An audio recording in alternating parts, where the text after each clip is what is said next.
पूर्वर जमती आमर 10, 2, 3 यही टाइप्र थिला दशम श्रेणी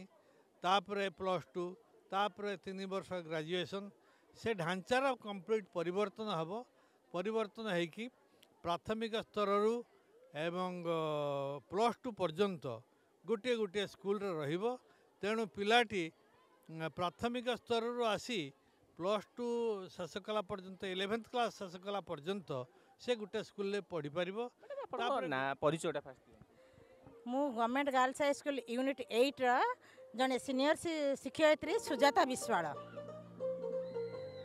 मैडम आज जो एनुअल फंक्शन टी होउची पिला केते उत्साहित अछंदी एवं आपण माने मते तांको सहित बहुत उत्साहित अछंदी जहां हमें देखि पारु कोन कहिबे। निश्चित भाव में पिला माने हमर बहुत उत्साहित ता संगे आमे माने भी उत्साहित पिला मान को ना दिन राति जना पड़ुची ना हमको भी जना पड़ुची दियंतु एवं आपन केते प्राउड फील होउची आज जहां वार्षिक उत्सव आयोजित होउची। मुझे निरंजन पंडा मु 25 वर्ष तले कैपिटल हाई स्कूल हेडमास्टर थी ता पूर्व शहीद नगर हाई स्कूल हेडमास्टर थी किंतु 25 वर्ष धरी मुझे रिटायर कले 2000 मसीह किंतु यही स्कूल यही दु तीन स्कूल सहित मु संपृक्त मुझे एसएमडीसी सदस्य एवं दीर्घ दिन धरी मु स्कूल सहित संश्लिष्ट पिला मझे मझे आसिक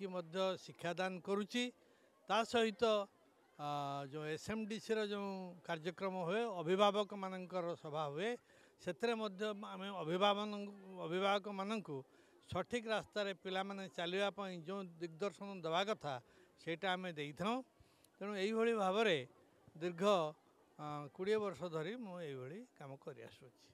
आज्ञा आपन खुशी लगुच पिला उत्साहित देख आज भीषण खुशी लगुच कारण ये स्कूल पुरस्कार वितरणी उत्सव 2 वर्ष धरी हो नाला तेणु 2 वर्ष पुरस्कार वितरणी एकाथरके होची कारण से केतक परीक्षा जनित किसी असुविधा था जो कि हो पार नाला ए वर्ष सेटा पिला माने बहुत खुशी कारण 2 वर्षर पुरस्कार से माने पाउचंती से विलंबित होची कार्यक्रम तेबे या परे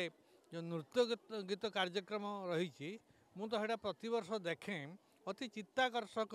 नृत्य गीत माने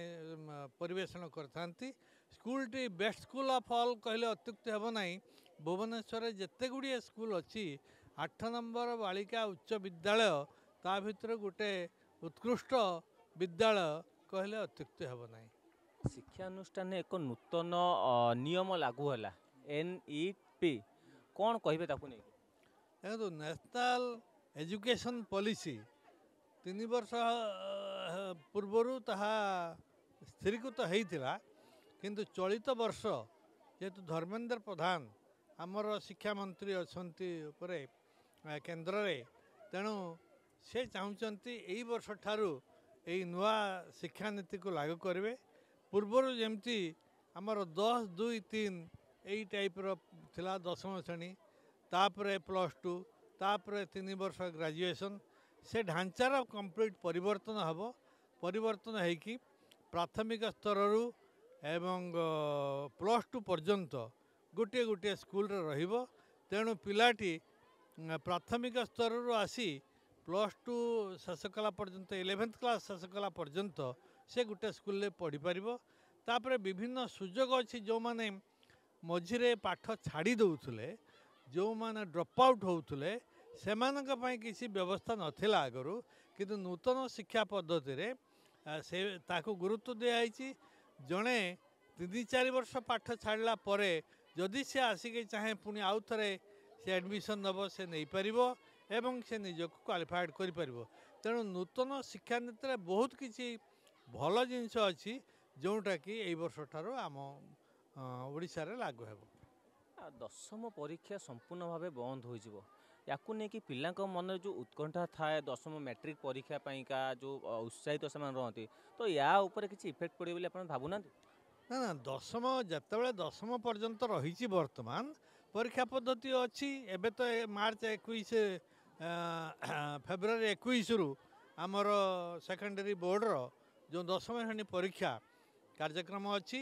10 दिन धरी चलो तेणु ए वर्ष पिला परीक्षा देवे କିନ୍ତୁ ତାପରେ ନୂତନ ଶିକ୍ଷା ପଦ୍ଧତି ଲାଗୁ ହେଲା ପରେ ସେମାନେ ପଞ୍ଚମରେ ଥରେ ପରୀକ୍ଷା ଦେବେ, ଅଷ୍ଟମରେ ଥରେ ପରୀକ୍ଷା ଦେବେ ଏବଂ ତାପରେ ଏକାଥରେ ଏକାଦଶରେ ସେମାନେ ଦେବେ। ତେଣୁ ସେତେବେଳେ ଆଉ ଦଶମ ଶ୍ରେଣୀରେ ପରୀକ୍ଷା ଦେବା ପ୍ରଶ୍ନ ଉଠିବ ନାହିଁ। କୋଉଠି ନା କୋଉଠି ତ ଟିକେ ପିଲା ଟିକେ କନଫ୍ୟୁଜ୍ ରହିବେ। ନିଶ୍ଚିତ ଭାବେ ଗୋଟେ ସିଷ୍ଟମରୁ ଯେତେବେଳେ ଅନ୍ୟ ଗୋଟେ ସିଷ୍ଟମକୁ ଆମେ ଯାଉଛେ,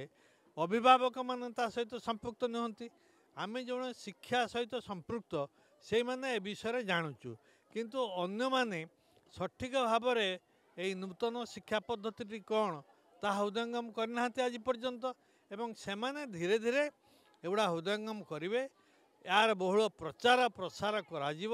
ଯାହାଫଳରେ ସେମାନେ ବି ଜାଣିପାରିବେ ଯେ ନୂତନ ପଦ୍ଧତି ପୁରାତନ ପଦ୍ଧତି ଅପେକ୍ଷା ନିଶ୍ଚିତ ଭାବେ ଭଲ ଏବଂ ଏହି ପଦ୍ଧତିରେ ଆମ ପିଲାମାନେ ପଞ୍ଚମରେ ଥରେ ପରୀକ୍ଷା ଦେବେ, ଅଷ୍ଟମରେ ଥରେ ପରୀକ୍ଷା ଦେବେ ଆଉ ଶେଷରେ 11ରେ ପରୀକ୍ଷା ଦେବେ।